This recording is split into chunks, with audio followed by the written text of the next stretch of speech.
இந்த நாளில் உங்களை சந்திப்பதில் மிகுந்த சந்தோஷம். நாம் ஒரு வசனத்தை வாசித்து கர்த்தருடைய வார்த்தைக்கு நேராக கடந்து போகிறோம்.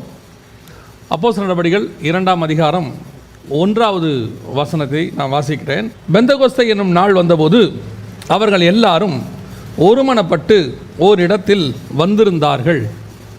நாம் கண்களை மூடி ஆண்டவரை நோக்கி பார்க்க போகிறோம். சர்வ வல்லமையுள்ள எங்கள் தகப்பனே, இந்த அருமையான நேரத்திற்காக உமக்கு ஸ்தோத்திரம். உம்முடைய மகிமையுள்ள கரத்தில் எங்களை தாழ்த்துகிறோம். உம்முடைய பாதத்தில் வந்து உட்காரும்போது நீர் எப்பொழுதுமே எங்களுக்கு போதிக்கிறவராக இருக்கிறீர். நாங்கள் எடுபடாத நல்ல பங்கை தெரிந்து கொள்ள எங்களுக்கு வாய்ப்பு கொடுக்கிறீர். ஆண்டவரே, நாங்கள் அநேக காரியங்களை குறித்து கவலைப்பட்டு கொண்டிருக்கிற காலத்தில் ஒரு வேதத்திலிருந்து ஒரு மகத்துவத்தை எங்களுக்கு சொல்லிக் கொடுக்க நீர் எங்களை தெரிந்து கொண்டபடினால் உமக்கு ஸ்தோத்திரம். இந்த காலை வேளையிலே கர்த்தர் எங்களோடு கூட பேசுவீராக, இடைபடுவீராக, உடைய வசனத்தை அனுப்புவீராக. உடைய மகிமையுள்ள கரத்தில் எங்களை தாழ்த்துகிறோம் எங்கள் ஆண்டவர் இயேசுவின் நாமத்தில் பிதாவே, ஆமென். அப்போஸ்தலர் நடபடிகள் 2ஆம் அதிகாரம் 1வது வசனம். பெந்தகோஸ்தே என்னும் நாள் வந்தபோது அவர்கள் எல்லாரும் ஒருமனப்பட்டு ஓரிடத்தில் வந்திருந்தார்கள். இன்றைக்கி இந்த பெந்தகோஸ்தே என்னும் நாள் அல்லது இந்த பெந்தகோஸ்தே பண்டிகை அப்படின்னு சொல்கிறாங்க. இந்த பெந்தகோஸ்தே பண்டிகையினுடைய மிக முக்கியமான சில காரியங்களை தான் நாம் இன்றைக்கி பார்க்க போகிறோம். பெந்தகோஸ்தே பண்டிகை அப்படிங்கிறதுனா என்ன, எதை பற்றி இதை சொல்லப்பட்டிருக்கிறது அப்படிங்கிறது ரொம்ப முக்கியம். ஏன்னா யூதர்களுக்கும் நமக்கும் என்ன வித்தியாசம்? யூதர்களுக்கு இந்த பண்டிகை கொடுக்கப்பட்டது. லேவியராகமத்தின் புஸ்தகம் 23ஆம் அதிகாரத்தில் ஆண்டவர் இந்த பண்டிகைகளை கொடுக்கிறார். இந்த பண்டிகைகளை யூதர்களுக்கு கொடுத்ததற்கான ஒரு முகாந்தரம் உண்டு. ஆண்டவருக்கு ஒரு நோக்கம் இருக்குது. ஏன் அவங்களுக்கு கொடுத்தாரு அப்படிங்கிறதுக்கு ஒரு நோக்கம் இருக்குது. அது வெறும் பண்டிகையாக கொண்டாடுறதுக்காக இல்லை. இப்போ ஒரு உதாரணமாக பார்த்தீங்கன்னா, அங்கே 7 பண்டிகை இருக்குது 23ஆம் அதிகாரத்தில் லேவியராகமத்தில். அதில் முதல் பண்டிகை பார்த்தீங்கன்னா பஸ்கா பண்டிகை. இந்த பஸ்கா பண்டிகையை அவங்களுக்கு ஏன் கொடுத்தாரு அப்படின்னா, அதுக்கு பின்னாடி ஒரு நோக்கம் இருக்குது. எகிப்திலிருந்து அவர்கள் விடுதலையானார்கள். விடுதலையான அன்னைக்கு ஒரு பஸ்கா ஆட்டுக்குட்டி அடிக்கப்பட்டது. இந்த பஸ்கா ஆட்டுக்குட்டி ஏன் அடிக்கப்பட்டதுங்கிறதுக்கு காரணம் வேறு இருக்குது. ஆனால் அன்றைக்கி சொல்கிறாரு, ஒரு ஆட்டுக்குட்டியை அடிங்க.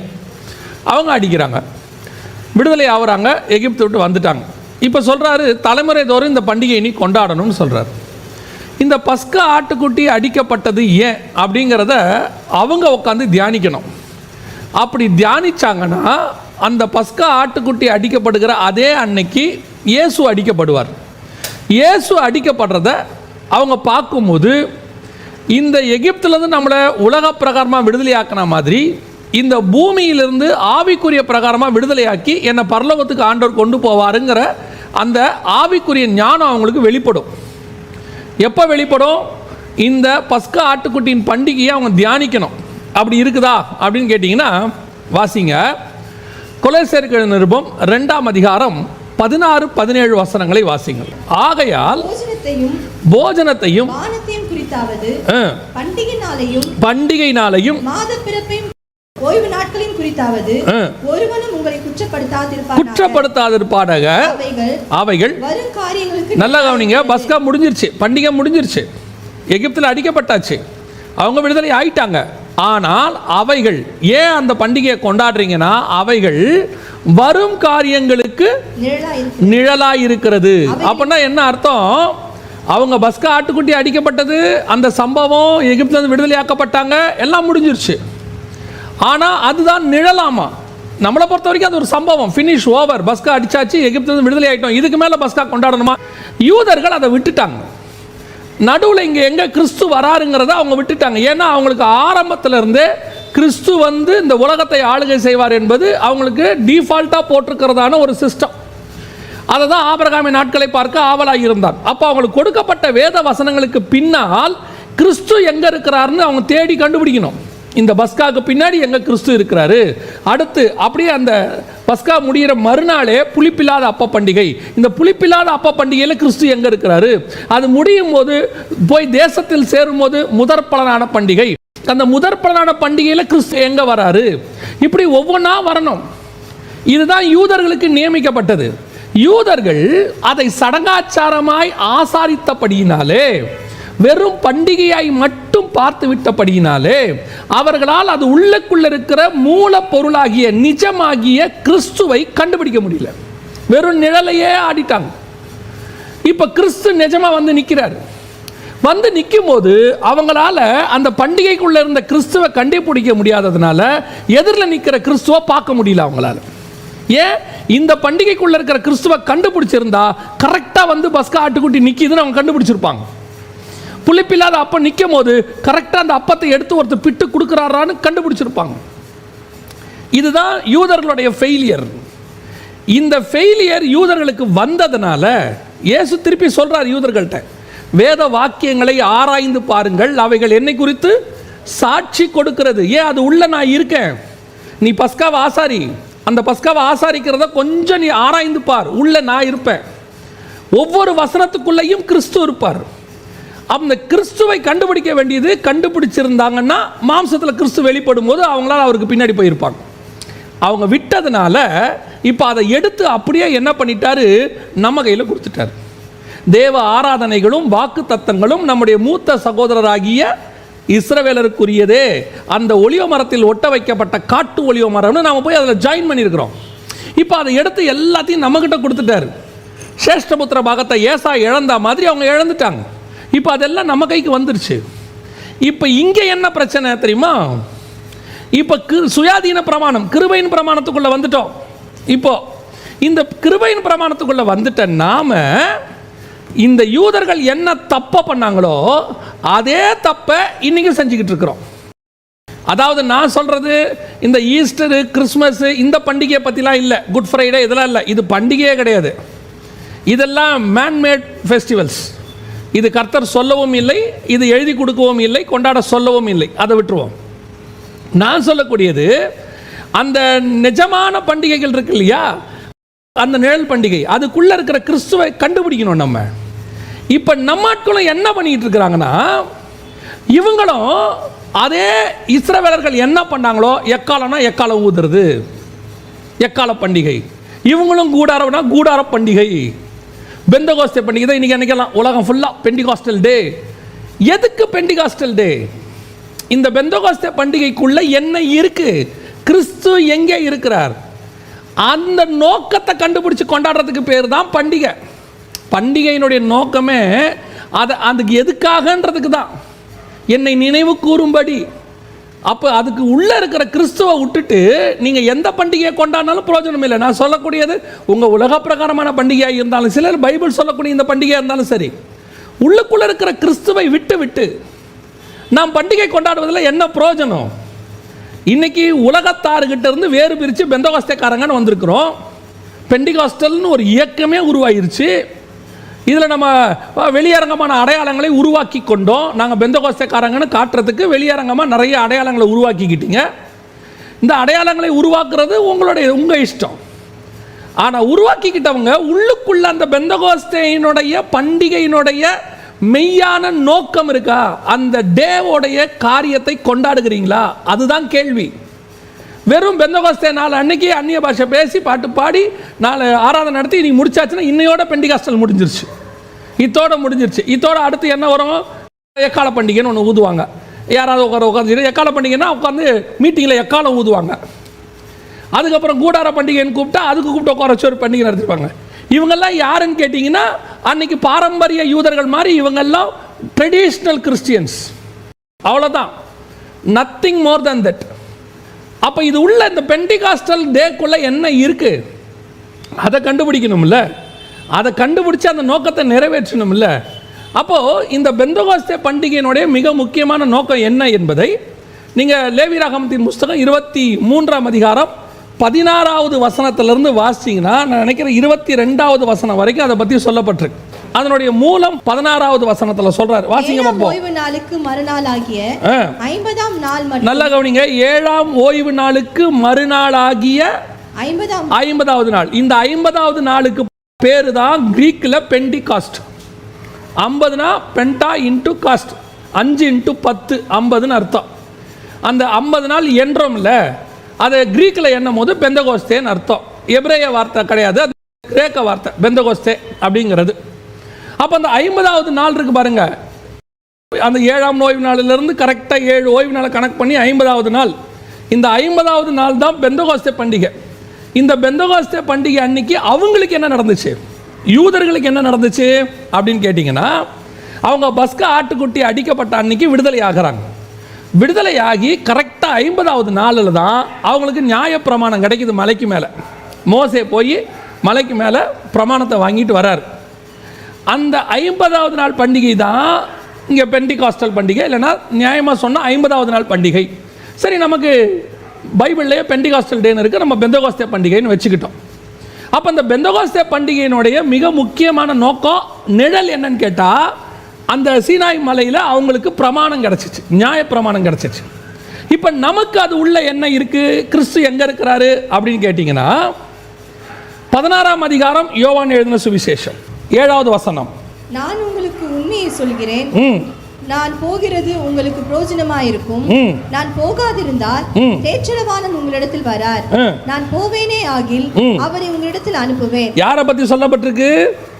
பரிசுத்த ஆவியானவரை பற்றி சொல்லப்பட்டிருக்கு. இந்த பரிசுத்த ஆவியானவர் வர்றதை பற்றி தான் இயேசு பேசுகிறாரு. நான் போய் உங்களுக்கு அனுப்புவேன். கரெக்டாக இயேசு கிறிஸ்து சிலுவையில் அடிக்கப்பட்ட அன்னிலிருந்து 50வது நாள் பரிசுத்த ஆவியானவர் ஊற்றப்படுறார். அதான் 2:1 அப்போஸ்தலர் நடவடிக்கைகள். ஊற்றப்படும் போது பரிசுத்த ஆவி வரும்போது எதற்காக பரிசுத்த ஆவியானவர் வருகிறார்னு இந்த 16வது வசனத்தில் ஒரு 3 முக்கியமான காரியங்களை அவர் சொல்கிறார். ஆனால் அதில் மிக முக்கியமாக அடிப்படையாக எதை பற்றி சொல்கிறாரு அப்படின்னு கேட்டிங்கன்னா, அந்த 12வது வசனத்தில் இன்னும் அநேக காரியங்களை உங்களுக்கு நான் சொல்ல வேண்டி இருக்கிறது, அவைகள் நீங்கள் இப்பொழுது தாங்க மாட்டீர்கள். சத்திய ஆவியாகிய அவர் வரும்போது சகல சத்தியத்துக்குள்ளும் உங்களை நடத்துவார். அப்படின்னா என்ன அர்த்தம்? இயேசு கிறிஸ்துவானவர் போகும்போது, நல்லா கவனிங்க, இயேசு கிறிஸ்துவானவர் போகும்போது நமக்கு கொடுக்க வேண்டும் என்று வைத்தவைகளில் பிதா சொன்ன எல்லாத்தையும் கொடுத்துட்டாரு. ஆனால் இன்னும் இருக்கு. இந்த இடத்துல அவர் அழகா சொல்றார் பாருங்க, இன்னும் அநேக காரியங்களை நான் உங்களுக்கு சொல்ல வேண்டியதாய் இருக்கிறது. நீங்க இன்னும் ப்ரிப்பேர் ஆகல. அப்போ நான் போய் என்ன பண்றேன்? பரிசுத்த ஆவியானவரை அனுப்புறேன். அவர் வந்து உங்களை சகல சத்தியத்துக்குள்ளும் நடத்துவார். அதோட அர்த்தம் என்ன அப்படின்னு கேட்டீங்கன்னு சொன்னா, அந்த சத்தியத்துக்கு ஏற்ற மாதிரி உங்களை ப்ரிப்பேர் பண்ணி அந்த சத்தியத்தை உங்களுக்குள்ள அவர் போடுவார். இந்த 3 வருஷம் இயேசு இருந்து அந்த அப்போஸ்தலர்களை ப்ரிப்பேர் பண்ணதில் எல்லா விஷயத்தையும் சொல்ல முடிஞ்சிச்சு. ஆனால் இன்னும் நிறைய காரியங்களை சொல்ல முடியல. அப்போ இன்னும் சொல்லணும்னா பரிசுத்த ஆவியானவர் வந்து உங்களை ரெடி பண்ணுவார், நிலத்தை ரெடி பண்ணி அநேக காரியங்களை, ஏன்னா தாங்க முடியாத காரியங்கள் இன்னும் இருக்கு. தாங்க முடியாத காரியம்னா என்ன? உபத்திரவமா? இல்லை, சில வெளிப்பாடுகளை நம்முடைய மைண்டு தாங்காது. ஒரு சில காரியங்களை நமக்கு சொல்லும் போது நம்ம மூளை ஏற்றுக்கொள்ளாது. காரணம் என்ன அப்படின்னு கேட்டிங்கன்னா, நம்ம மூளையோடைய கெப்பாசிட்டி ஒரு அளவுக்கு தான் இருக்கும். நம்ம 100% மூளையை யூஸ் பண்ணுறதில்ல, ஒரு 6% to 12% வரைக்கும் யூஸ் பண்ணுறாங்கன்னு ஒரு சிலர் சொல்கிறாங்க மெடிக்கலி. அதே மாதிரி நம்ம ஸ்பிரிட்டுமே பல அளவுகளில் நமக்கு அதை தாங்கக்கூடாதது, நம்மளால் அதை நம்ப கூட முடியாது, ஏற்றுக்கொள்ள முடியாது. அப்போ அந்த ஏற்றுக்கொள்ளக்கூடிய அளவிற்கு, ஏன்னா பரலோகத்தினுடைய ரகசியங்கள் நம் கண்கள் காணவும் இல்லை, காதுகள் கேட்கவும் இல்லை, மனுஷனுடைய கற்பனைக்கு அது தோன்றவும் இல்லை. அப்படிப்பட்ட காரியங்களை கொண்டு வந்து பரிசுத்த ஆவியானவர் ஆவியில் நமக்கு சொல்றாராமா. பாருங்க, ஒரு உதாரணத்துக்கு சொல்றேன். என்னை கண்டவன் உயிரோடு கூட இருக்க முடியாது. தேவன் சொல்றார் மோசே கிட்ட, யாத்ராகமத்தின் புஸ்தகத்தில் சொல்றார், நான் உம்மை பார்க்கணும்னு சொல்லும் போது, இப்போ என்னை கண்ட யாரும் உயிரோடு கூட இருக்க முடியாது. இது நல்லா கவனிச்சுக்கொள்ளுங்க. இப்போ மனுஷன் பார்த்தா தாங்க மாட்டான், செத்துருவான். ஆனால் அதே மனுஷனை ஆவிக்குள்ளாக்கி, வெளிப்படுத்தின விசேஷம் 4ஆம் அதிகாரத்தில் ஆவிக்குள்ளாக்கி அதே மனுஷன் இப்போ என்ன பார்க்குறான் அப்படின்னு பார்த்தீங்கன்னு சொன்னால், சிங்காசனத்தின் மேல் வீற்றிருக்கிறவரையும் நீடித்த ஆயுசு உள்ளவரையும். அப்போ அங்கே பார்க்க முடியுது பாருங்க. பார்க்க முடியாத மனுஷன் ஆவிக்குள்ள வரும்போது பார்க்கக்கூடியவனாய் மாறுகிறான். இப்போ நீங்கள் தாங்க மாட்டீங்க, பார்த்தா செத்துருவீங்க. ஏன்னா இந்த சரீரத்துக்கு அந்த மகா கணம் பொருந்திய மகிமை நிறைந்த தேவனை பார்க்கக்கூடியதான என்ன கிடையாது, கெப்பாசிட்டி கிடையாது. இதே சரீரம் ஆவிக்குள்ளாகும் போது என்ன பண்ண முடியுது? அவரை பார்க்க முடிகிறது. இதே மாதிரி தான் வசனத்துக்குள்ளேயும் இருக்கு. இந்த வசனத்துக்குள்ள வெளிப்பாடுகள். பவுல் சொல்றாரு, எனக்கு வெளிப்படுத்தப்பட்ட மேன்மையின் நிமித்தம் நான் என்னை உயர்த்தாதபடிக்கு. அப்படின்னா யோசிச்சு பாருங்க, பைபிள் வசனத்துக்குள்ள எவ்வளவு மகத்துவம் இருக்கு. அப்பேற்பட்ட ஞானவான்கள் யூதர்கள் என்று சொல்லப்படுகிறவர்களுக்கே அந்த வெளிப்பாடு, கிறிஸ்துவை பற்றின வெளிப்பாடு வசனத்திலிருந்து கிடைக்கலையே, உனக்கும் எனக்கும் கர்த்தர் அதை பார்க்கிலும் மேலான வெளிப்பாடு. எனக்கு இந்த வசனத்தை தியானிக்கும் போது ஒரு சில காரியங்கள் ரொம்ப ஆச்சரியமாக இருந்துச்சு. அதாவது ஆபிரகாமுக்கு கர்த்தர் என்ன செய்கிறாரு, வேதத்தை சொல்லி கொடுக்குறாரு. 26ஆம் அதிகாரம் 4ஆம் வசனம், ஆதியாகமத்தின் புஸ்தகம். ஆபிரகாம் என் சொல்லுக்கு கீழ்ப்படிந்து, ஆபிரகாம் என் சொல்லுக்கு கீழ்ப்படிந்து என் விதிகளையும் என் கற்பனைகளையும் நியமங்களையும் என் பிரமாணங்களையும் கைக்கொண்டபடியினால். அப்பனா நியாயப்பிரமாணம் ஆபிரகாம்கிட்டே இருக்கு. கர்த்தர் சொன்ன நியாயப்பிரமாணம் ஆபிரகாம்கிட்டே இருக்கு. ஆனா ஆபிரகாம்கிட்ட எப்படி இருக்கு அப்படின்னு கேட்டீங்கன்னா, என் சொல்லுக்கு கீழ்ப்படிந்து. அவங்ககிட்ட வோக்கல் வேர்ட் சொல்லி இருக்கிறாரு, அவன் கேட்டு கீழ்ப்படியான், எழுதி கொடுக்கல. ஏன்னா ஆபிரகாம் காலத்தில் எழுத்து வடிவம் கிடையாது.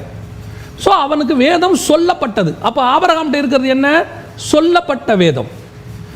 அடுத்த வசனம் வாங்க, மத்தேயு எழுதின சுவிசேஷம் 19ஆம் அதிகாரம் 7-8 வசனங்கள் வாசிக்கும்.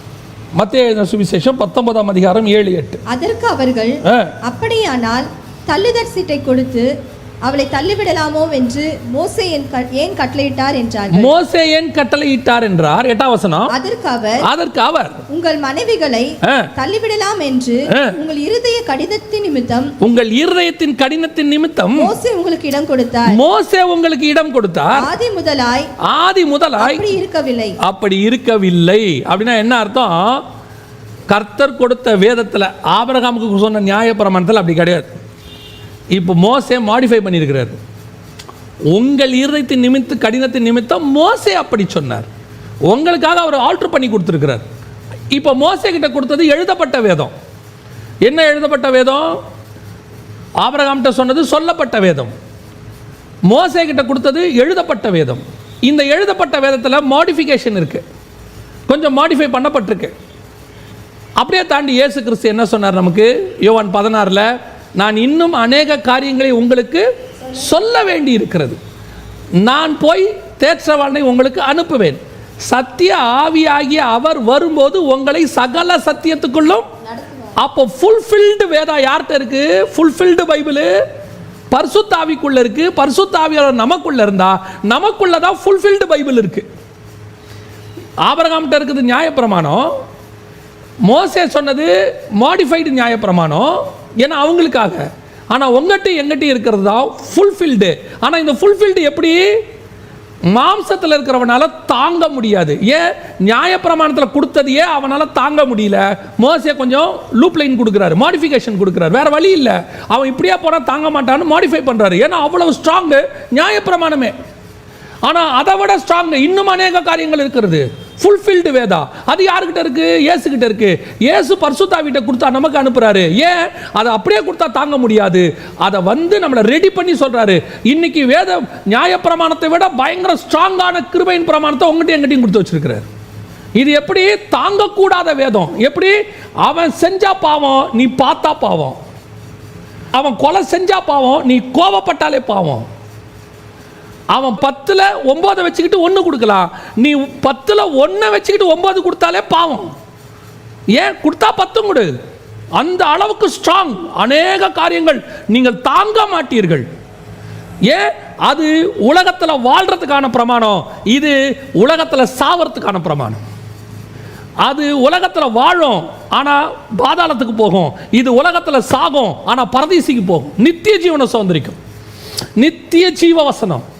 அப்படின்னா இந்த வேதம் உனக்குள்ள எவ்வளவுக்கு எவ்வளவு கிரியை செய்ய வைக்குதோ அதுக்கு பேர் தான் ஆவியானவர் உனக்குள்ள வராரு. அதை செய்ய வைக்கிறதுக்கு தான் வராரு. அப்படி அவர் வராரு பாரு, அதுக்கு பேர் தான் பெந்தெகோஸ்தே. அந்த 16ஆம் வசனம் என்ன சொல்லுச்சு? லேவியராகமத்தின் புஸ்தகம் 23ஆம் அதிகாரம் 16வது வசனம் என்ன சொல்லுது? திருப்பி இப்போ வாசிங்க அந்த வசனத்தை. லேவியராகமம் 23:16. 7ஆம் நாளுக்கு மறுநாளாகிய 50ஆம் நாள் மட்டும் எண்ணி கர்த்தருக்கு புதிய போஜன பலி. பழைய போஜனம்லாம் இல்ல, இது புதிய போஜனம்.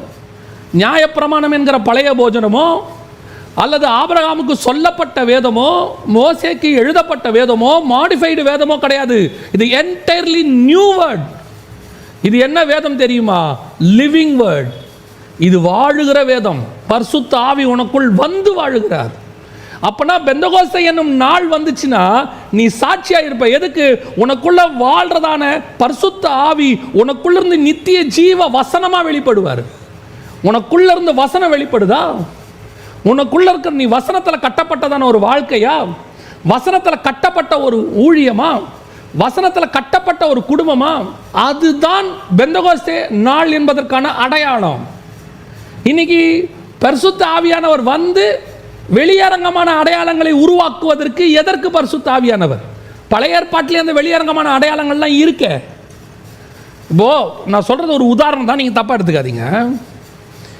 நகையை கழட்டுறதுங்கிறது பெந்தகோஸ்தேனுடைய ஒரு அடையாளம் இல்லையா? திருப்பியும் சொல்றேன், நான் நகை கழட்டுறதை பத்தி இப்ப பேசல. நான் பேச வர்றது வேற விஷயம். அதை பழைய ஏற்பாட்டிலேயே அவங்க மலைக்கு கீழே கழட்டிட்டாங்க, நியாயப்பிரமாணத்திலேயே கழட்டிட்டாங்க.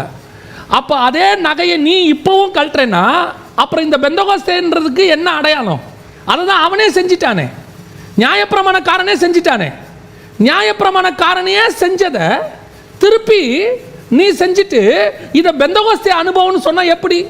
அவன் தான் செஞ்சிட்டானே. அங்கேயே பெந்தகோஸ்தேனா என்னன்னு தெரியாதவனே மலைக்கிட்ட காதல் இருக்கிற காதணியெல்லாம் கழட்டிட்டானே. அப்ப பெந்தகோஸ்தே அனுபவம் என்ன? வெளியே கழட்டுறது இல்ல, உள்ள கழட்டுறது தான் பெந்தகோஸ்தே அனுபவம். ஏன்? பரிசுத்த ஆவியானவர் உள்ளே வந்து வாசம் பண்ணுகிறார். அவர் உனக்குள்ள இருந்து கிரியை செஞ்சார்னா அந்த ஆசை உன்னை விட்டு போயிடும். அந்த நகை ஆசை மட்டும். நான் இப்ப சொல்றது உதாரணத்துக்கு நகை எல்லாமே அத்தனையும் உள்ள இருந்து போகும், உள்ள மாறும், உள்ளுக்குள்ள சுத்திகரிப்பு வரும். நீ உள்ளுக்குள்ள எல்லாத்தையும் வச்சுக்கிட்டு வெளியே மட்டும் மாறிட்டு நான் பெந்தகோஸ்தேக்காரன் சொன்னா நீ யாருக்கிட்ட சாட்சி பொய்யா சொல்றனா? பரிசுத்த ஆவிகிட்டே போய் சாட்சி சொல்ற. அதுதான் இப்போ பிரச்சனையே. இப்போ நான் பெந்தகோஸ்தேக்குள்ள வந்துட்டேன், பெந்தகோஸ்தே நாளுக்குள்ள வந்துட்டேன், எனக்குள்ள வந்துட்டு பாருங்க எனக்கு உலக ஆசையே கிடையாது, நான் எல்லாவற்றையும் கழட்டி விட்டேன். அப்படியா? Very nice. எப்பா நீ நகை கட்டினியே அதை இஸ்ரவேல்காரன் 2000 வருஷத்துக்கு முன்னாடி, இன்னும் சொல்ல போனால் 3000-4000 வருஷத்துக்கு 3500 வருஷத்துக்கு முன்னாடி அவன் மலையிலே கழட்டிட்டான். நீ பெந்தகோஸ்தேக்காரனா? உள்ள இருக்கிற BMW கழட்டு, உள்ள இருக்கிற ஆடியை கழட்டு, உனக்குள்ள உட்காந்துக்கிட்டு இருக்குதே பென்ஸ் அதை கழட்டு. அதை கழட்ட மாட்டேன். எப்படியாவது சாவறதுக்குள்ள பென்ஸ் கார்ல போகணும்னு ஆசை இருக்கும், ஆனா வெளியே கழட்டிட்டு நான் பெந்தகோஸ்தேக்காரன். நீ கழட்டாதவனை என்ன பேசிட்டு இருக்கிற? இவன்லாம் பெந்தகோஸ்தேக்காரனே கிடையாது. அவனுக்குலாம் நகை ஆசை இருக்கு. அவனை விட மோசமான ஆசை உங்ககிட்ட இருக்கு. அதை கழட்டு. அதுக்கு பேர் தான் உண்மையிலேயே பெந்தகோஸ்தே. அது உள்ள வந்து சத்திய ஆவி. அவர் தாங்கக்கூடாத காரியங்களை தாங்க வைப்பர். எது தாங்கக்கூடாத காரியம்? என்னால் பணத்தாசையை விட்டுட்டு வர முடியாது, அநேக ஐஸ்வர்யம் இருக்கிறதுனால என்னால் முடியாது என்று துக்கமாய் போறது நியாயப்பிரமாணம். தாங்கக்கூடாத உபதேசம். அதை விட்டு விட்டு எல்லாவற்றையும் வித்து அப்போஸ்தலர் பாதத்தில் வச்சுட்டு சிலுவையை தூக்கிட்டு நடக்க ஒருத்தன் வராம பாருங்க, அதுதான் பரிசுத்தாவின் உபதேசம். இன்னைக்கு என்ன இருக்கு? நியாயப்பிரமாணத்தினால என்ன செய்ய முடிஞ்சிச்சு? பொய் சொல்லாமல் இருக்க முடிஞ்சிச்சு. நியாயப்பிரமாணத்தினால சொத்து சேர்க்க முடிஞ்சிச்சு. நியாயப்பிரமாணத்தினால சீமானா மாற முடிஞ்சிச்சு. நியாயப்பிரமாணத்தினால எல்லாத்தையும் செய்ய முடிஞ்சிச்சு. ஆனால் நியாயப்பிரமாணத்தினால விட முடியல. அவன் நியாயப்பிரமாணத்தினால் குற்றம் சாட்ட முடியாத வாலிபன் தானே. அவன் 100% பர்ஃபெக்ட் தானே. அவன் சம்பாதிச்ச சொத்தெல்லாம் பர்ஃபெக்டான சொத்து, டாக்ஸ் கட்டின சொத்து. இன்னைக்கு கூட நம்ம ஆட்கள் எத்தனையோ பேர் டாக்ஸ் கட்டாம வரி ஏய்ப்பு செஞ்சுக்கிட்டு இருக்கிறான். அவன் டாக்ஸ் கட்டின சொத்துக்காரன். பக்கா டாக்ஸ் கட்டி தசமாங்காணிக்க செலுத்தி எல்லாவற்றிலும் தசமாங்காணிக்க செலுத்தி பலி கொடுக்க வேண்டியதை பலி கொடுத்து பர்ஃபெக்ட். அவன் சொல்றான் சிறு வயது முதல் கொண்டு நியாயப்பிரமாணத்தில் என்னை குற்றம் சாட்ட முடியாது. அப்ப நியாயப்பிரமாணம் உன்னை வாங்க வைக்கும். தாங்கக்கூடாத இன்னும் அநேக சத்தியங்கள் உண்டு இயேசு சொன்னாரே, அது என்ன தெரியுமா? அதை விடு. அதை விட்டுட்டு சிலுவை எடுத்துட்டு என் பின்னாடி வாடினார் பாருங்க, அது தாங்கக்கூடாத சத்தியம். எப்படிங்க இவ்வளோ சொத்தையும் விட்டு வருது?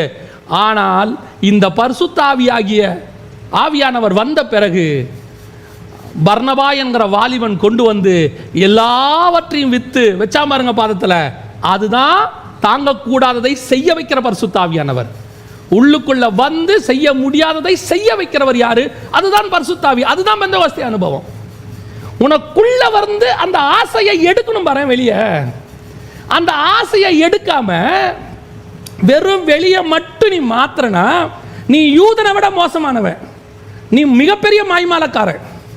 உனக்குள்ள ஆசை இருக்கு, நீ வந்து ஒரு டாக்டரின் ஃபோக்கஸ்டு பர்சன். நீ ஒரு கடிவாளம் கட்டி விட்டுட்டாங்க உன்னை, இப்படித்தான் இந்த மாதிரி தான் இதை செஞ்சாதான் பெந்தெகோஸ்தே. இல்ல இல்ல இல்ல இல்ல, அது பெந்தெகோஸ்தே இல்ல. எல்லாம் செய்யறதுக்கு பேர் தான் பெந்தெகோஸ்தே.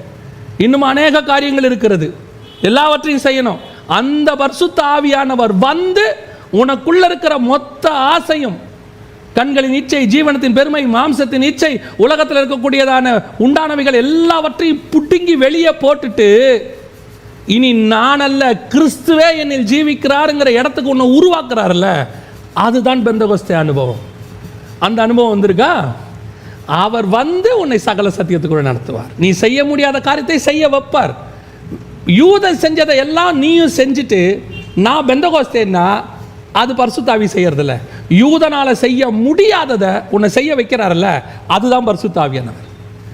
நியாய பிரமாணத்தில் செய்ய முடியாததை சுயாதீன பிரமாணத்தில் செய்ய வைக்கிறாரல்ல, அதுதான் பரிசுத்த ஆவியானவர். அவங்களால என்ன முடியாதோ அதை உன்னாலே என்னாலே முடியும். அதுதான் பரிசுத்த ஆவியானவர் வர்றதுக்கான பெந்தெகோஸ்தேயினுடைய அடையாளம். ரெண்டாவது, பெந்தெகோஸ்தே நாள் வரும்போது, பரிசுத்த ஆவி வரும்போது அடுத்து என்ன நடக்கும்? நம்ம எல்லாருக்கும் தெரிஞ்ச வசனம், ரொம்ப தெரிஞ்ச ஒரு வசனம். இந்த வசனத்தை நம்ம தனித்தனியாக கூட தியானிச்சுட்டு இருக்கிறோம். அந்த வசனம் என்ன? வாசிங்க. அப்போஸ்தலர் நடபடிகள் 1ஆம் அதிகாரம் 8வது வசனம் வாசி. பரிசுத்த ஆவி உங்களிடத்தில் வரும்போது, பரிசுத்த ஆவி உங்களிடத்தில் வரும்போது நீங்கள் பலன் அடைந்து எருசலேமிலும், நல்ல கவனிங்க, பலன் அடைந்து எருசலேமிலும், யூதேயா முழுவதிலும், சமாரியாவிலும் பூமியின் கடைசி பரியந்தமும் எனக்கு சாட்சிகளாய் இருப்பீர்கள். யாருக்கு சாட்சிகளாய் இருப்பீர்கள்? எனக்கு சாட்சிகளாக இருப்பீர்கள். தேவனுக்கு சாட்சியாய் நிற்கிற ஒரு கூட்டத்தை உருவாக்குவதுதான் பரிசுத்த ஆவியானவர் வரும்போது நடக்கிற காரியம். சத்திய ஆவியாகி அவர் வரும்போது முதல்ல வசனத்தில் உங்களை உருவாக்குவார். நீ வசனத்தில் ஸ்ட்ராங் ஆயிட்டினா ரெண்டாவது சாட்சியின் அனுபவம் வரும். இந்த சாட்சி எப்பேற்பட்ட சாட்சியாக இருக்கும்? கிறிஸ்துவை பற்றின சாட்சியாக இருக்கும். என்னை, அவரை. திருப்பி அந்த வசனத்தை வாசிங்க பார்ப்போம். பரிசுத்த ஆவி உங்களிடத்தில் வரும்போது நீங்கள் பலன் அடைந்து எருசலேமிலும், யூதேயா முழுவதிலும், சமாரியாவிலும், பூமியின் கடைசி பரியந்தமும் எனக்கு சாட்சிகளாய் இருப்பீர்கள் என்றார். எனக்கு சாட்சிகளாய் இருப்பீர்கள். இன்னைக்கு நாம பரிசுத்த ஆவியை வச்சுக்கிட்டு அவருக்கு சாட்சியா இல்லை, நம்ம ஊழியத்துக்கு நாம சாட்சியா இருக்கிறோம். நான் சொல்றது உங்களுக்கு புரியுமான்னு தெரியல, புரிஞ்சுக்குங்க. எனக்கு ஒரு காரியம் கொடுக்கப்படுது, எதற்காக? அதை வைத்து என் தேவனுக்கு நான் சாட்சியாய் நிற்பதற்கு. நான் தான் தேவனுக்கு சாட்சி. இப்போ ஒருத்தர் சாட்சி கொடுக்குறாருன்னு வச்சுக்கோங்க, கோர்ட்டில் நீதிபதி என்ன பண்ணுவார்? அந்த சாட்சியினுடைய வசனங்களை வச்சுக்கிட்டு தான் தீர்ப்பு எழுதுவார். ஏற்படுத்தப்பட்டிருக்கிற சாட்சிகளோட எல்லாத்தையும் பார்க்கும் பொழுது இவர் குற்றவாளி, சாட்சிகளை எல்லாம் வைத்து பார்க்கும்போது இவர் நிரபராதி. அப்போ அந்த சாட்சிங்கிறது வெரி இம்பார்ட்டன்ட். இவரை பேஸ் பண்ணி தான் இவர் குற்றவாளியா இல்லை நல்லவரா அப்படிங்கிறது நிரூபிக்கிறது. இவர் விடுதலை ஆவாரா தண்டனை ஆவாராங்கிறது எதை வச்சு இருக்கு? இந்த குற்றவாளி சொல்றதை வச்சோ இந்த நல்லவர் சொல்றதை வச்சோ இல்லை. அவர் தரப்பு வாதத்தை சொல்லுவாங்க. அவர் தரப்பு வாதத்தை அவர் சொல்லிடுவார். அவர் எல்லாம் சொல்லி முடிச்ச உடனே இதுக்கு சாட்சி இருக்கா? ஐ விட்னஸ், வெரி இம்பார்ட்டன்ட். இப்போ இந்த இயேசு கிறிஸ்துவானவர் தான் நிரபராதி என்பதை நிரூபித்து விட்டு போய்விட்டார். போகும்போது என்ன பண்ணிட்டு போறாரு? பரிசுத்த ஆவியை அனுப்பி அவர் திரும்பி வருகிற வரைக்கும் அவரை பற்றின சாட்சியை சொல்றதுக்கு, அவர் நிரபராதி, அவர் நிரபராதி, அவர் நல்லவர், அவர் தேவனுடைய குமாரன், அவர் மரித்து உயிரோடு கூட எழுந்திருக்கிறாரு, அவர் திரும்பி வர போறாருன்னு அவரை பற்றின சாட்சியை சொல்றதுக்கு சில ஆட்களை ஏற்படுத்தி இருக்கிறாரு. அப்போ இவனுடைய வேலை என்ன? இவர் வருமளவும் இவருக்கு சாட்சியாய் நிற்பது. எப்பெல்லாம் நீதிபதி கேள்வி கேட்கிறாரோ அப்பெல்லாம் சாட்சி சொல்லணும். ஆமாங்க அவர் உயிரோடு இருக்கிறாருங்க. அந்த சாட்சியை அவன் எப்படி வேணாலும் சொல்லலாம். வசனத்தில் சொல்லலாம், கிரியையில் காட்டலாம், அவன் வாழ்க்கையில் காட்டலாம், எப்படியோ. But he wants to be a witness, one testimony. இன்னைக்கு நான் சாட்சியா இருக்கேனா? என்னை பார்க்கும்போது கிறிஸ்துவுக்கு சாட்சியா இருக்கா? இப்போ என்ன பிரச்சனைனா, இந்த நிரபராதி இருக்கிறாரு, இவர் நிரபராதின்னு ப்ரூஃப் பண்ணிட்டு போயிட்டாரு. ஆனால் இவர் நிரபராதி நல்லவருங்கிறத என் சாட்சியால் நீதிபதி டவுட் ஆகுறாரு. ஏங்க, சொல்கிற சாட்சிக்காரனே கேடியாக இருக்கிறான், சொல்கிற சாட்சிக்காரனை திருடனாக இருக்கிறான். திருடனுடைய சாட்சியை நான் எப்படிங்க ஏற்றுப்பேன்? கொஸ்டின் வருமா வராதா ஜட்ஜிக்கிட்ட? இப்போ ஜட்ஜிக்கு ஒரு சாட்சி சொல்லணும். சாட்சி சொல்ல வரவன் யாராக இருக்கணும்? இவர் நல்லவர்னு இவன் சாட்சி சொல்லணும்னா இவர் எப்பயும் பட்டவனாக இருக்கணும், அக்செப்டபிள் விட்னஸாக இருக்கணும். ஜட்ஜி என்ன சொல்லணும்? இவர் சாட்சியை நான் ஏற்றுக்கிறேன் அப்படின்னு சொல்கிற அளவுக்கு இருக்கணும். வந்து நிற்கிற ஆள் யாரு? இவரே அக்யூஸ்ட் 1, இவர் A1. இவரே பார்க்கறதுக்கு இருக்கிறதுலே ஒரு வெரி ஒஸ்ட் கேரக்டர். இவர் கொண்டு வந்து சாட்சி சொல்றார், இயேசு நல்லவர். டே, நீ யார்? முதல்ல உன் சாட்சியை ரெடி பண்ணு. உன் சாட்சியை ரெடி பண்ணி நீ பேசுறத ஜனங்க கேட்குற அளவுக்கு நீ ஒன்றை ரெடி பண்ணு ஃபர்ஸ்ட். இங்கே பிரச்சனை எங்க இருக்கு? இங்கே நிற்கிறாரு பிரதிவாதி, இவர் ரொம்ப நல்லவர். ஆனால் இவருக்கு சாட்சி கொடுக்க வந்து நிற்கிறதெல்லாம் நிற்குதே. நான் எல்லாரையும் சொல்லலை, அநேகர் நீதிமான்கள் கொடுத்த சாட்சி நிமித்தம் தான் 2000 வருஷம் சர்ச்சை நடந்திருக்கு. 2000 வருஷம் சர்ச்சை இந்த அளவுக்கு நடந்ததுக்கு காரணம் என்ன? இந்த பரிசுத்த ஆவியானவர் உருவாக்கின சாட்சிகள். அவர் வந்து நம்மளை சாட்சியா மாத்துறாரு. ஏன்னா இவன் சாட்சி சொல்லக்கூடிய அளவுக்கு இல்லை, இவனை ரெடி பண்றாரு. அதான் நான் சொன்னேன், ரெடி பண்றாரு. ரெடி பண்ணி இவன் சொல்ற சாட்சியை உலகம் கேட்கிற அளவுக்கு. எப்படி? ஒரு காலத்துல இவன் எப்படி இருந்தான்? திருடனா இருந்தாங்க, சடனா மாறிட்டான், சர்ச்சுக்கு போறான், பைபிள் வாசிக்கிறான். இப்போ கொஞ்ச நாள் கழிச்சு இவன் சொல்றத உலகம் கேட்குது. எம்டி ஜெகன் சொல்றத 25 வருஷத்துக்கு முன்னாடி, 28 வருஷத்துக்கு முன்னாடி உலகம் கேட்காது. ஏன் கேட்காது? அவனே மோசமானவன். இவன் தான் இன்னொருத்தரை பத்தி சொல்றது. கையில ஒரு சாராய பாட்டலை வச்சுக்கிட்டு இயேசு நல்லவர்னு சொன்னா எவன் கேட்பான்? குடிகார பையங்க உளறாம்பா. அதே குடிகாரன் சாராய பாட்டில் போட்டு உடைச்சிட்டு நல்லவனா மாறி ஒரு 10 வருஷம் கழிச்சு வந்து பிரியமானவர்களை இயேசு நல்லவருங்கும் போது இப்போ என்ன சொல்லுவான் தெரியுமா? எப்பேற்பட்ட குடிகாரனை மாற்றி இருக்கிறாரு, உண்மையிலே இயேசு நல்லவர் தான். இதுதான் சாட்சி. இந்த சாட்சி எடுபடும் பாருங்க. நீ மாறவே இல்லையே, இன்னும் உனக்குள்ள இருக்கிற அந்த உலகத்தின் ஆசையும் பொருளாசையும் பணத்தாசையும் உன்னுடைய ஆடம்பரமோ படோடோபமோ உன்னை பார்க்கிறவனுக்கு இந்த எளிய தேவனுக்கா இப்படிப்பட்டவன் சாட்சியா சொல்றான்?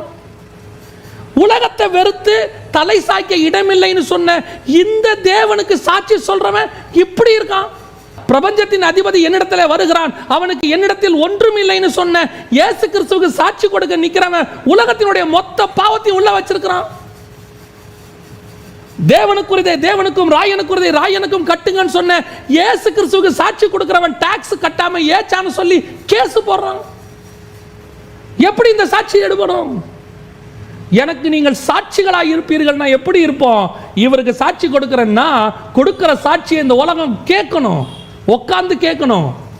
இவன் சொன்னா கரெக்டா இருக்கணும்னு உலகத்துக்கு மேல் நம்பிக்கை வரணும். இந்த நம்பிக்கையை தான் பரிசுத்த ஆவியானவர் உருவாக்குகிறார்.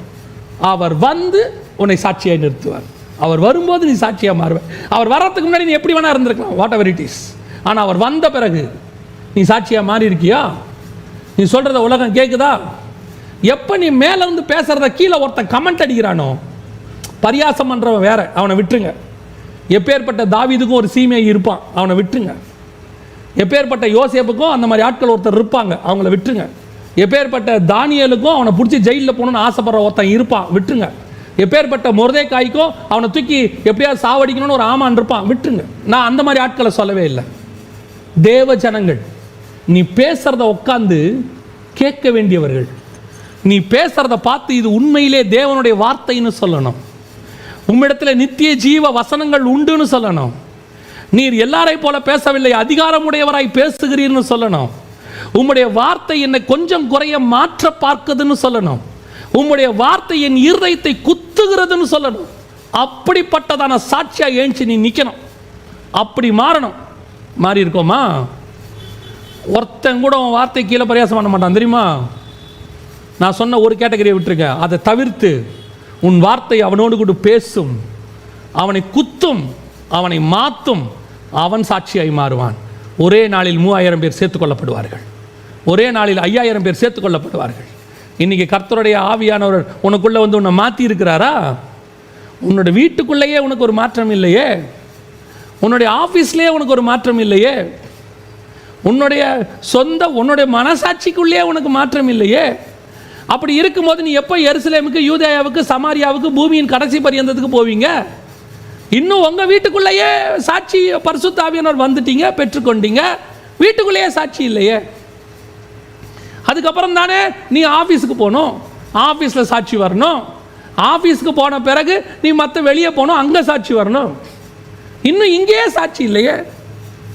நல்லா தெரிஞ்சுக்கொள்ளுங்க, பரிசுத்த ஆவியானவர் உன்னிடத்தில் வரும்போது நீ சாட்சியாய் மாறணும்.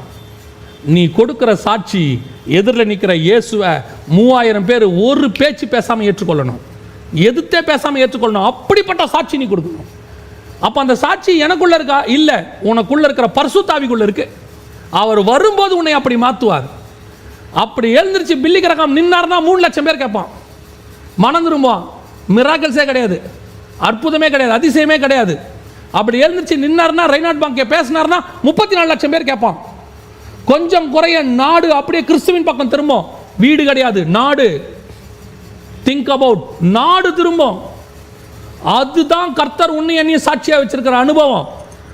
இன்னும் வீட்டுக்குள்ளேயே சாட்சி இல்லை, இதுக்கே போராட்டம். நம்ம இன்னும் பைபிள்ல இருந்து எடுத்துக்கிட்டு இருக்கோம்ல. பேதுரு ஏன் சின்னார் 3000 பேர், பேதுரு ஏன் சின்னார் 5000 பேர், அது அந்த காலம். பில்லி கிரகம் ஏஞ்சி நின்னாரு 3 லட்சம் பேர், ரெய்னாட் பாங்கே ஏஞ்சி நின்னாரு 34 லட்சம் பேர். இன்னைக்கு நம்மால் சொல்லிட்டு இருக்கான், அதெல்லாம் ஆதி அப்போஸ்தலர் காலத்தினுடைய அற்புதம் நடக்க வேண்டுமே.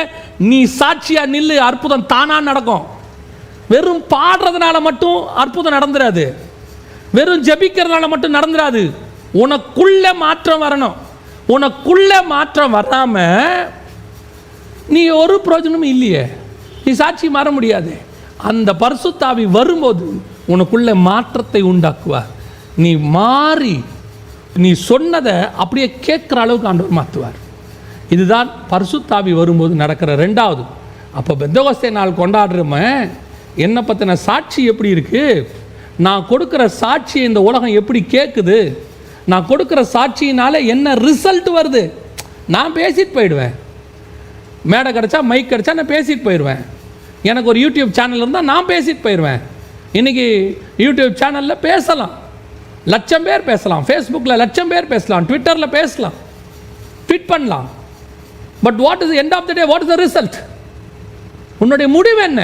அங்கே 3000 பேர் வந்தானா, அங்கே 5000 பேர் ரட்சிக்கப்பட்டானா, 3 லட்சம் பேர் வந்தானா, பிலிகிராமுக்கு வந்த மாதிரி 34 லட்சம் பேர் வந்தானா, ரெய்னாட் பாங்கே வரா மாதிரி. ஒவ்வொருத்தருக்கும் யூனிக். அந்த யூனிக் உன் மினிஸ்ட்ரியில் வரணும். அதுதான் நீ சாட்சியாக இருக்கிறதுக்கான அடையாளம். அதான் நடக்கணும். காந்தாக மந்திரி வந்து நின்று ஸ்பாட்டில் ஞானஸ்தானம் எடுத்துகிட்டு போவான், எடுக்க வைப்பார் ஆண்டவர். ராஜா சொல்லுவான், கொஞ்சம் குறைய என்னை மாற்ற பார்த்தியே, நீ மிஸ் ஆனால் நானும் மாறி இருப்பேனையா. அந்த இடத்துக்கு கொண்டு வருவேன்.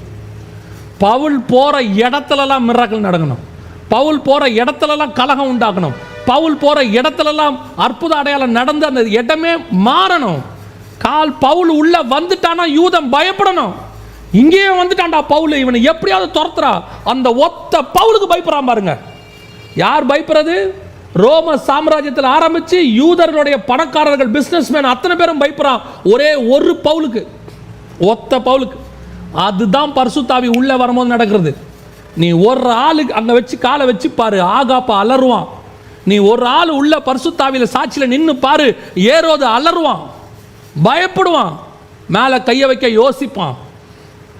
50 பேர் வருவான், கிட்ட வரும்போது தெரிச்சு போய் விடுவான். அதுதான் பரிசுத்த ஆவி உனக்குள்ள வரும்போது நடக்கிற அற்புதம். வரணும், மாறணும். 2வது பெந்தகோஸ்தே அனுபவம்னா இதுதான் பெந்தகோஸ்தே அனுபவம். சும்மா பாட்டு பாடுறது மட்டும் இல்லை, சும்மா பீட்டு ஏறும்போது பாட்டு ஏறுறது, பீட்டு குறையும் போது பாட்டு குறையிறது இல்லை. அப்படியே பீட்டு ஃபுல்லாக முடிஞ்சவொன்னா பாட்டு ஃபுல்லாக முடிஞ்சிடும். இல்லை இல்லை இல்லை, சாட்சிகளாக இருப்பீர்கள். கடைசியாக பரிசுத்த ஆவி வரும்போது என்ன நடக்கும் வாசிங்க. எபேசியருக்கு நிருபம் 4ஆம் அதிகாரம் 30வது வசனம் வாசி. எபேசியர் 4:30.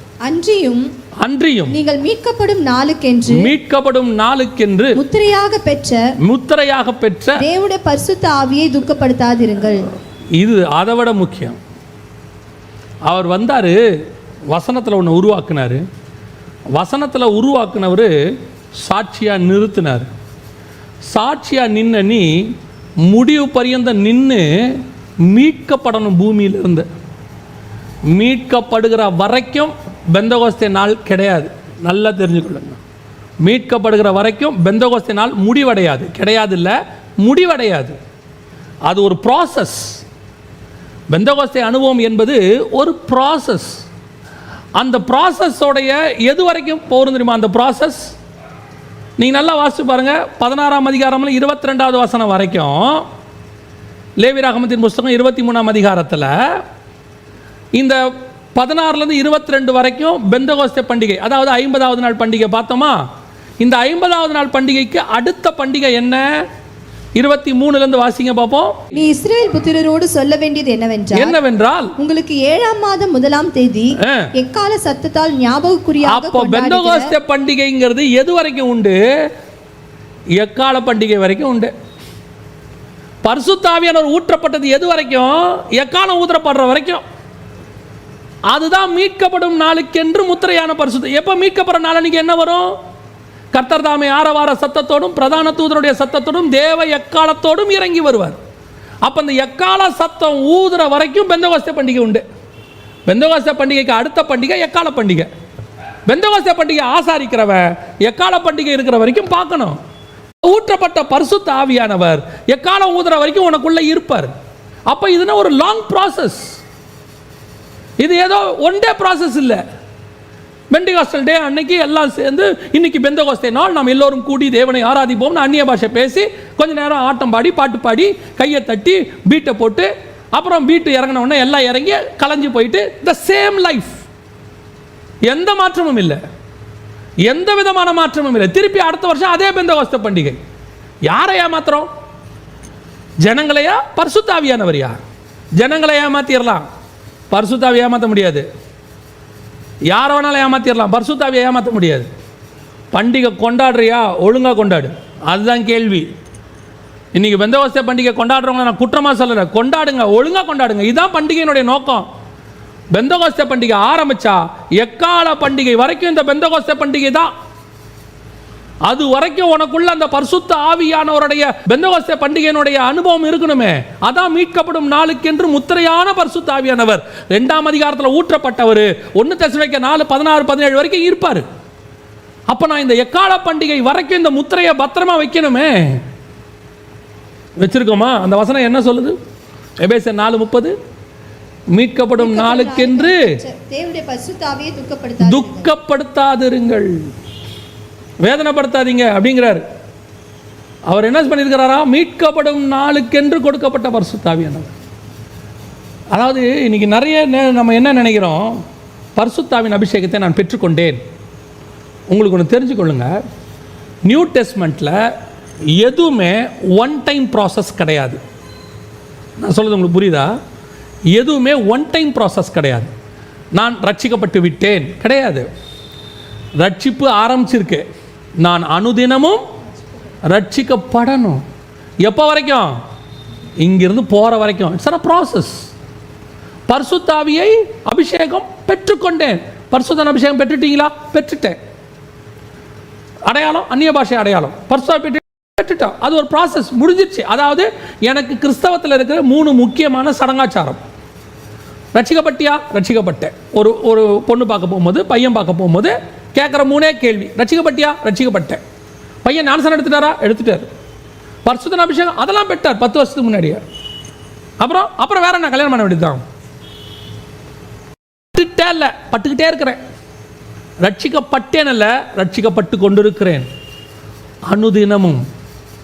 அடுத்து ஞானஸ்நானத்தினுடைய அனுபவம் ஒவ்வொரு நாளும் மரித்து புது சிருஷ்டியாய் எழுந்திருச்சிருக்கிற அனுபவம் இருக்கணும். கடைசியாக பரிசுத்த ஆவி என்பது ப்ராசஸ்.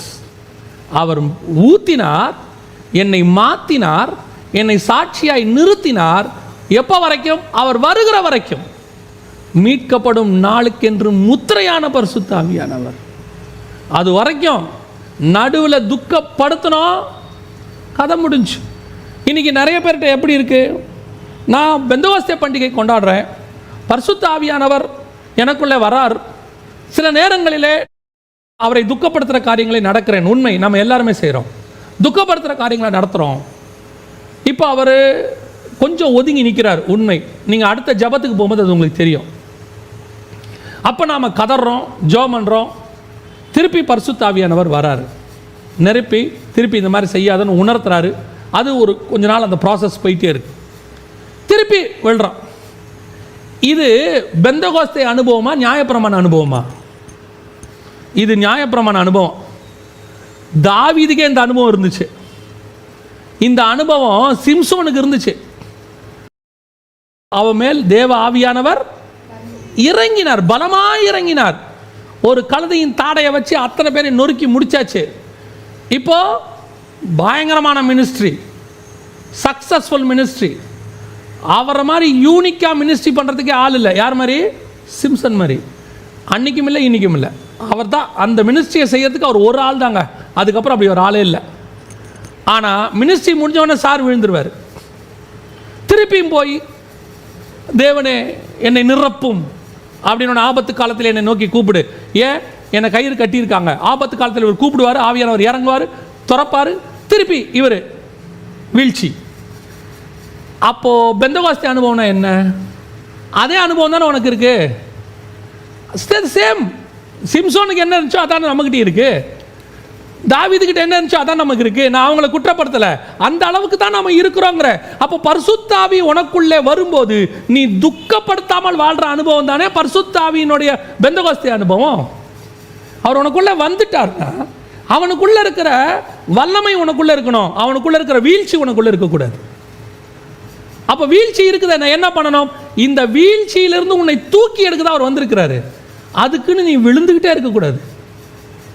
ஒரு காலகட்டம் வரைக்கும் பவுல் சொல்கிறாரு, நான் நிர்பந்தமான மனுஷன்தான், நான் எதை செய்யக்கூடாது என்று நினைக்கிறேனோ அதை செய்கிறேன். கரெக்ட்.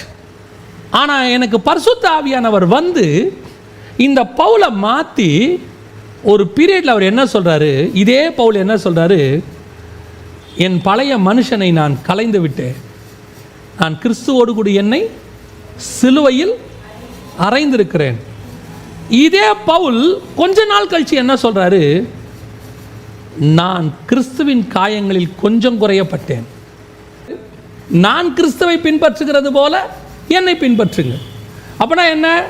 கடைசி வரைக்கும் பவுல் தன்னை நிர்பந்தமான மனுஷன் சொல்லிக்கிட்டே இருக்கிறாரா? பரிசுத்த ஆவியானவர் உனக்குள்ள வந்துட்டார்னா உன்னை அப்படித்தான் நடத்துவார். சாவர வரைக்கும் வீழ்ச்சி இல்லை, வீழ்ச்சி இருக்கும். அந்த வீழ்ச்சியிலேருந்து உன்னை மாற்றி ஜெயமாக மாற்றி சாட்சியாக நிறுத்தி, சாட்சிக்கு அப்புறம் நீ எப்படி ஆக தெரியுமா? கடைசியாக பவுல் சொல்லுவார், எனக்கு ஒன்று நியமிக்கப்பட்டிருக்கிறது, நான் வாஞ்சையாய் தொடர்கிறேன், நான் அங்கே போகிறேன். அந்த கன்ஃபர்மேஷன் உன் ஆவிக்குரிய வாழ்க்கை மேலே உனக்கு ஒரு கன்ஃபர்மேஷன் வரும். நான் கண்டிப்பாக பரலோகத்துக்கு போவேன், போகிறேன், ரெடி ஆகிட்டேன், எனக்கு தெரியுது. அந்த கன்ஃபர்மேஷன் வரும். அந்த கன்ஃபர்மேஷன் தான் முத்திரை. இப்போது ஒரு கவர்மெண்ட்டில் உங்களுக்கு ஒரு ஏதோ ஒன்று கொடுக்குறாங்க, கொடுக்கும்போது உங்ககிட்ட அவங்க கேட்குற டாக்குமெண்ட் இருக்குது. ஒரு உதாரணத்துக்கு நான் சொல்கிறேன், ரேஷன் கார்டு இருக்குது. அவங்க உங்களுக்கு வந்து ஒரு பணமோ ஆஃபரோ ஏதோ ஒன்று தர போகிறாங்க. இந்த ரேஷன் கார்டு உங்ககிட்ட இருக்குது. அவங்க கொடுக்குற ஆஃபரு எலிஜிபிள், நீங்கள் உங்ககிட்ட தேவையான டாக்குமெண்ட்டும் இருக்குது. ஆனால் அதை கொண்டு போய் கொடுக்கும்போது ஒரு டோக்கன் ஒன்று தருவாங்க. அந்த டோக்கன் வாங்கும்போது உங்களுக்கு ஒரு சீல் போடுவாங்க, நீங்கள் வாங்கிட்டீங்கன்னு. அந்த டோக்கனை கொண்டு போய் கொடுக்கும்போது அவங்க நியமித்த ஆஃபர் உங்களுக்கு கிடைக்கும். அதே மாதிரி தான் பரிசுத்த ஆவியானவர் உங்களுக்குள்ள வந்த பிறகு உங்களுக்கு அது கிடைக்குங்கிற ஒரு கன்ஃபர்மேஷன் வரும் உங்களுக்கு. அந்த கன்ஃபர்மேஷன் தான் வெரி இம்பார்ட்டன்ட். அந்த டோக்கன் உங்களை கையில் வந்துருச்சுன்னா நீங்கள் என்ன பண்ணுவீங்க தெரியுமா? நீங்கள் சொல்லுவீங்க, இது வாங்கிக்கலாங்க. என்ன சொல்கிறீங்க? இன்னும் நாங்கள்லாம் டோக்கனே வாங்கலையே. நான் டோக்கன் வாங்கிட்டேன், எனக்கு கொடுத்துருவாங்க. ஏன்? அதுதான் கன்ஃபர்மேஷன். இப்போ வெளிநாட்டுக்கு நீங்கள் போகிறீங்க, உங்கள்கிட்ட பாஸ்போர்ட் இருக்குது, தேவையான டாக்குமெண்ட்ஸ் இருக்குது, அங்கேருந்து உங்களை வர சொல்லிட்டாங்க. நடுவில் நீங்கள் போய் உங்களுடைய பாஸ்போர்ட்டில் விசான்னு ஒரு சீல் வாங்கணும், ஒரு சேப்பா குத்தணும். அந்த விசா உங்களுக்கு கிடைச்சிருச்சுன்னா உங்களுக்கு ஒரு கன்ஃபர்மேஷன் வரும், நான் எப்போ வேணாலும் போவேன். உங்கள் ஆவிக்குரிய வாழ்க்கையில் பரிசுத்த ஆவி வரும்போது உனக்கு ஒரு கன்ஃபர்மேஷன் வரும், நான் நிச்சயமாய் பரலோகத்துக்கு போவேன், நான் கண்டிப்பாக பரலோகத்துக்கு போவேன். அந்த கன்ஃபர்மேஷன் எலியாவுக்கு வந்துச்சு. அதனால தான் அவன் சொல்கிறான், இன்று நான் பரலோகத்துக்கு போகிறேன். அந்த கன்ஃபர்மேஷன் வருதா உங்களுக்கு? இருக்கா? இன்னைய வரைக்கும் போவேனா போக மாட்டானான்னு தெரியாது. கர்த்தரே அறிவார். கர்த்தருக்கு தெரியும் யார் போவோம் யார் போக மாட்டானோ. உனக்கு தெரியுமா நீ போவியா போக மாட்டியான்னு? அந்த கன்ஃபர்மேஷன் ஒன்று பவுல் சொல்கிறாரு, பேதுரு சொல்கிறாரு, நான் தேகத்தை விட்டு பிரியும் காலம் வந்தது, நான் போகிறேன், I am going to finish my, என்னுடைய விசுவாச ஓட்டத்தை நான் முடிக்க போகிறேன்னு சொல்கிறாரு. அந்த கன்ஃபர்மேஷன் வரணுமே, உனக்கு எனக்கு வரணுமே. வந்துட்டு இருக்கா? அதுதான் பரிசுத்த ஆவி வரும்போதனுடைய முடிவு. பெந்தகோஸ்தே அனுபவம் சொல்கிறோமே, அது வரும்போது ஆரம்பிக்கிறது எதில் ஆரம்பிக்கும்? சத்திய ஆவியா வரும். அவர் வரும்போது உன்னை சகல சத்தியத்துடன் நடக்க தொடங்குவார். அங்கே ஆரம்பித்து முடிவு எங்கே இருக்கும்? ஒரு முத்திரை ஒன்று விழும். என்ன முத்திரை விழும் தெரியுமா? நீ கன்ஃபார்மாக பரலோகத்துக்கு போவேன். அந்த துக்கம் பரிசுத்த ஆவியானவர் உனக்குள்ளே இருந்து துக்கப்படாமல் வாழ்கிறார் பாரு. அப்படி வாழ்க்கை வந்துருச்சுன்னா ஒரு கன்ஃபர்மேஷன் உங்களுக்கு வந்துடும். நான் இன்னும் ஒரு படி மேலே போய் சொல்கிறேன், அது அனுபவப்பட்டவங்களுக்கு தெரியும். உனக்கு அந்த கன்ஃபர்மேஷன் வந்த பிறகு போகணுங்கிற ஆசை வரும். தேவனை சந்திக்க போனால் போதும் அப்படின்னு இந்த உலகத்தின் மேலே ஒரு வெறுப்பு வரும். உலகத்தின் மேலே வெறுப்பு நான் சொல்கிறது, இந்த கொரோனாவில் இவ்வளோ பிரச்சனையோடு கூட இருக்கிறத விட பேசாமல் செத்து தொலைச்சா நல்லாயிருக்கும், இவ்வளோ கடன் தொல்லையோடு இருக்கிறத விட செத்து தொலைச்சா நல்லாயிருக்கும், அந்த வெறுப்பு இல்லை. உன்னை சுற்றி எல்லாம் இருக்கும். ஆனாலும் இது எதன் மேலேயும் உங்களுக்கு ஈர்ப்பு இருக்காது, பிடிப்பு இருக்காது. எப்போ நான் தேவனை பார்க்க போவேன், எனக்கு நியமிக்கப்படுறதை நான் எப்போ பெற்றுக்கொள்வேன் அப்படிங்கிற ஒரு ப்ராசஸ் வரும். இது ஒரு லாங் ப்ராசஸ். அதுதான் பரிசுத்த ஆவியானவர் உங்ககிட்ட வரும்போது ஏற்படக்கூடிய பெந்தகோஸ்தே அனுபவத்தினுடைய கடைசி. பரிசுத்த ஆவி ஊற்றப்பட்டதோட முடிவு எங்கே இருக்குன்னா இங்கே தான் இருக்குது. அப்போ அந்த பெந்தகோஸ்தே அனுபவம் வரும்போது உனக்குள்ளே கடைசியாக வர வேண்டியது என்ன தெரியுமா? உனக்குள்ளே ஒரு கன்ஃபர்மேஷன் வரும், நான் பரலோகத்துக்கு போகிறேன், நான் போவேங்கிற ஒரு எண்ணம், அந்த நிச்சயம் வரும் உங்களுக்கு. அந்த சந்தேகமே இருக்காது உங்களுக்கு. நான் போவேனா மாட்டேனா, இது தடுக்குமா அது தடுக்காதா, அந்த சந்தேகமே வராது. அந்த சந்தேகம் இல்லாமல் கடைசி வரைக்கும் நீங்கள் ஒரு வாழ்க்கை வாழ்கிறீங்க பார்த்தீங்களா, அதுதான் அந்த பெந்தகோஸ்தே வாழ்க்கை. ஆரம்பித்து முடிகிற வரைக்கும் ஒரு வாழ்க்கை இருக்குல்ல, இதுதான் பெந்தகோஸ்தே அனுபவத்தின் வாழ்க்கை. பெந்தகோஸ்தே அனுபவத்தின் வாழ்க்கைங்கிறது வெறும் வெளியே ஊருக்கு காட்டுறது இல்லை, காட்டிட்டு போகிறது இல்லை, உள்ளே காட்டுறது. நீ வெளியே பச்சை கலர் ட்ரெஸ் போட்டால் பரலோகத்துக்கு போக மாட்டியா? அப்படி இருக்கா? வெளில போகிறத தப்புன்னு நான் சொல்லலை, அது பிரதிஷ்டை நீங்கள் எடுக்கிறீங்க. ஆனால் அது அல்ல, உள்ளே இருக்கணும் அந்த அந்த தூய்மை, அந்த பரிசுத்தம், அந்த வெறுமை. அது எனக்கு ஒயிட்டில் வேறு ஒன்றுமே இருக்காது. வெறுமை, அந்த தூய்மை, அந்த பரிசுத்தம், அந்த உலகத்தை வெறுக்கிற தன்மை உள்ளே இருக்கணும். அதை உள்ளே இருக்கிறத நீ வெளியே காட்டுறதுக்காக தான் இப்படி போட்டாங்க. ஆனால் உள்ள ஒன்றுமே இல்லாமல் பரிசுத்த ஆவி வரும்போது இதெல்லாம் செய்யும்னு சொல்லும். ஒருத்தர் எனக்கு சொல்கிறாரு, இந்த மாதிரி ஒரு செய்தியை கேட்டுட்டு ஒருத்தர் என்கிட்ட சொல்கிறாரு, உள்ளே மாற்றுறது பரிசுத்த ஆவியோட வேலை, வெளியே மாற்றுறது தான் நம்ம வேலை. ஃபஸ்ட்டு நம்ம வெளியே மாற்றிடுவோம், பரிசுத்த ஆவியானவர் வந்து அப்புறமா உள்ளே மாற்றுவார் அப்படிங்கிறார். நான் சொல்கிறேன், பரிசுத்த ஆவியானவர் வந்து உள்ளே மாற்றிட்டோம், அப்புறம் தானாக வெளியே மாறும். ஏன் சொல்கிறேன் தெரியுமா? நான் ஒரே ஒரு உதாரணத்தை சொல்லிட்டு முடிச்சிடுறேன். சில நேரத்தில் நீங்கள் பார்த்தீங்கன்னு சொன்னால் உங்கள் உடம்புல வந்து இந்த ஒயிட் பேச்சஸ் கன்னத்தில் நெத்திலெலாம் வரும், ஒயிட்டாக வரும். சிலருக்கு உடம்புல கூட வரும். இந்த ஒயிட் பேச்சஸ் எதுக்காக வருது அப்படின்னு கேட்டிங்கன்னு சொன்னால், பிள்ளைகளுக்கு வயிற்றில் பூச்சி இருந்தால் அப்படி வரும். இல்லை நம்ம உடம்புக்குள்ளே வேறு ஏதோ ஒரு பிளட்டில் வந்து ஒரு சின்ன ஏதோ ஒரு விட்டமின் குறைவாக இருக்குது, ஏதோ ஒன்று இருக்குன்னா அப்படி வரும். இதுக்கு 2 வழி இருக்குது. 2 வழி என்ன அப்படின்னு கேட்டால், ஒரு வழி இந்த பிள்ளைக்கு அந்த வயிற்றில் இருக்கிற பூச்சிக்கான மருந்தை கொடுத்து அந்த பூச்சியெல்லாம் வயிற்றுலேருந்து எடுத்துட்டாங்கன்னா ஆட்டோமேட்டிக்காக அந்த ஒயிட் என்ன ஆகிடும், போயிடும், பிரச்சனையே இருக்காது. இன்னொரு டிக்கெட் இருக்குது. அவங்க என்ன பண்ணுவாங்க தெரியுமா? இந்த வயிற்றில் இருக்கிற பூச்சியை பற்றியே கவலைப்பட மாட்டாங்க, க்ரீமை வாங்கி போட்டு அப்படியே பூசி இந்த டாக்டர்கிட்ட போய் கேட்பாங்க, இங்கே ஒரு ஒயிட்டாக வந்திருக்கு. நல்ல டாக்டராக இருந்தால் என்ன பண்ணுவார்னா இதுக்கு க்ரீமே கொடுக்க மாட்டார். அவர் என்ன பண்ணுவார், வயிற்றில் இருக்கிற பூச்சிக்கு மருந்து கொடுப்பாரு. அது மாறினா இது மாறிடுங்க, வெளியே உள்ளே போச்சுன்னா வெளியே ஆட்டோமேட்டிக்காக மாறிடுங்க. இப்போ சிலது என்ன சொல்லும், அது லாங் ப்ராசஸ்ஸு, அது கொஞ்சம் கஷ்டமான ப்ராசஸ். நாளைக்கு நான் மீட்டிங் போகிறேன், இப்போ தெரியாமல் இருக்கிறதுக்கு இன்றைக்கி ஏதாவது பண்ணலாமா? உடனே ஒரு க்ரீம், இந்த க்ரீமை போட்ட உடனே அந்த நேரத்துக்கு பார்த்தா நார்மல். இதுக்கப்புறம் என்ன செய்யும், அது வயிற்றில் இருக்கிற பூச்சி அப்படியே இருக்கும், வெளியே மாறிட்டே இருக்கும். போகும்போதெல்லாம் க்ரீமை போட்டுக்க வேண்டியது, போகும்போதெல்லாம் ஏதாவது ஒன்று போட்டுக்க வேண்டியது. இது நான் ஆண் பெண் இது அலங்காரத்தில் வராது, நான் சொல்கிறது உங்களுக்கு புரியும்னு நினைக்கிறேன். இது இந்த மாதிரி பிரச்சனை. இப்போது ஒரு காலகட்டம் வரைக்கும் இது மாறும், இவங்களுக்கு சாட்டிஸ்ஃபைட், நமக்கு வெளியே தெரில, ஓகேயா உள்ளே எப்படின்னா. இதே தான் பெந்தகோஸ்தே அனுபவம். இப்போ உள்ள நீ மாத்திட்டினா வெளியே தானாவே என்ன செய்யும், மாறிடும். இந்த வெளியே இருக்கிறது ஒரு அடையாளம். இப்போ நீங்க நகை போட்டிருக்கீங்கன்னு வச்சுக்க, நான் சொல்றது ஒரு உதாரணம். நகை போட்டிருக்கீங்கன்னா ஒரு அடையாளம். உள்ளுக்குள்ள வெறுக்க வெறுக்க வெறுக்க வெறுக்க தானாவே இது என்ன செய்ய ஆரம்பிச்சிடும், போயிடும், இந்த அடையாளம் மறைஞ்சிடும். நீங்க என்ன சொல்றீங்க, இதை ஃபர்ஸ்ட் க்ரீம் போட்டுரு, இதை கழட்டி போட்டுரு, அப்புறமா நம்ம பூச்சியை போய்க்கலாம். எதை வச்சு நீ கண்டுபிடிப்ப அப்புறம் இது போயிடுச்சின்னு? எதை வச்சு கண்டுபிடிப்ப? நிறைய பேர் என்ன பண்றான்னா, க்ரீம் போடுற மாதிரி இதை தூக்கி போட்டு உள்ளுக்குள்ள பூச்சியை வச்சுக்கிட்டே இருக்கான், அப்படியே இருக்கு. நான் சொல்றேன், உள்ள போட்டோம் தானா போகும்.